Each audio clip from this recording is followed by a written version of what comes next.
بسم الله الرحمن الرحیم. السلام علیکم. امید لرم زمارونو خویانو چې ټول به روغ جوړ او د صحت په جامه کې یئ. د یو بلې وظیفې سره ستاسو په خدمت کې حاضر یم. نن زه تاسو ته د هر وړوکي او غټ مصیبت نه د نجات دپاره یوه ډیره بهترینه وظیفه ښیمه چې تاسو کله هم دا وظیفه په پابندۍ سره شروع کړه، انشاءالله الله پاک به د هر غټ او وړوکي مصیبت نه نجات درکړي.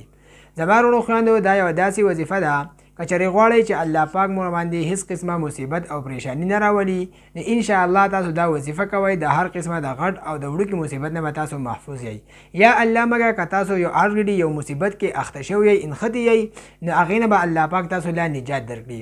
زما وروڼو خویندو، دا ویډیو به تر اخره پورې ضرور ګورئ او د نورو دوستانو سره به هم د ثواب په نیت باندې مخې ته ضرور شیر کوئ.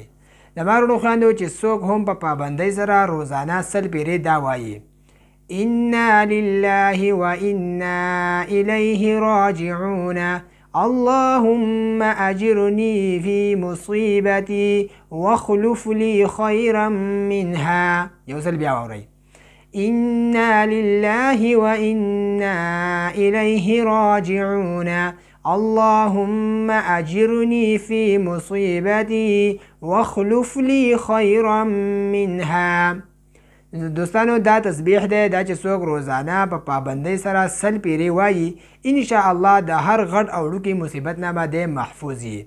یو ډیر بهترین او آسان عملو، یو آسانه وظیفه وه چې د تاسو سره مې شریکه کړه، او الله پاک نه به دعا کوو چې الله پاک زموږ ټول مسلمانان د هر قسمه د وړوکي او د غټ مصیبت نه محفوظ کړي. دا یو ډیر آسان عمل و چې د تاسو سره مې شریک کړو. موږ په خپل دعاګانو کې ضرور یاد ساتئ او د داسې وظایفو لپاره زموږ دا چینل ضرور سبسکرایب کړئ. تر د بلې ویډیو پورې راکړئ اجازت. جزاک الله.